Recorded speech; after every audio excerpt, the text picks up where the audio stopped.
దేవరకొండ పట్టణంలోని తాటికోల్ X road నుండి జాతీయ బీసీ సంక్షేమ సంఘం అధ్యక్షులు ఆర్ కృష్ణయ్య పిలుపు మేరకు 500 మంది బీసీ సభ్యులతో భారీ ర్యాలీ నిర్వహించారు.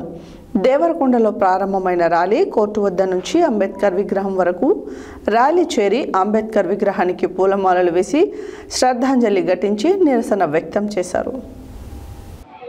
దేవరకొండ పట్టణంలోని తాటికోల్ ఎక్స్ రోడ్ నుంచి జాతీయ బీసీ సంక్షేమ సంఘం అధ్యక్షులు ఆర్ కృష్ణయ్య పిలుపు మేరకు 500 మంది బీసీ సభ్యులతో భారీ ర్యాలీ నిర్వహించారు.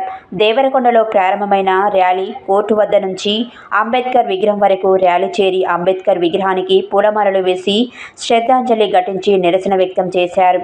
ఈ సందర్భంగా సామాజికవేత్త బీసీ సంక్షేమ సంఘం రాష్ట్ర కార్యదర్శి డాక్టర్ చింతపల్లి శ్రీనివాస్ గౌడ్ మాట్లాడుతూ జాతీయ బీసీ సంక్షేమ సంఘం అధ్యక్షులు రాజ్యసభ సభ్యులు ఆర్ కృష్ణయ్య పిలుపు మేరకు ఈ నెల 18న జరగబోయే రాష్ట్ర బంద్ను స్వచ్ఛందంగా అందరూ జయప్రదం చేయాలని కోరారు.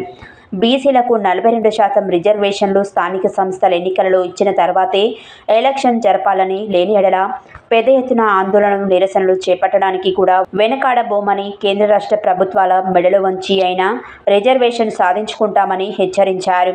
ఈ కార్యక్రమంలో Varikoppula army Srinu, Reddy Koteswara Rao, MD Abdul Kalam, Fathlavath Lakshman Nayak, Lavudiya Basha Chauhana, D Samson Reddy Yadaiah, B Shiva Goud, P Krishnamachari, Srinivachari, Bhanuchander Goud, Krishnaprasad, Venkatesham, Mora Venkat Yadav, Ganesh తదితరులు పాల్గొన్నారు.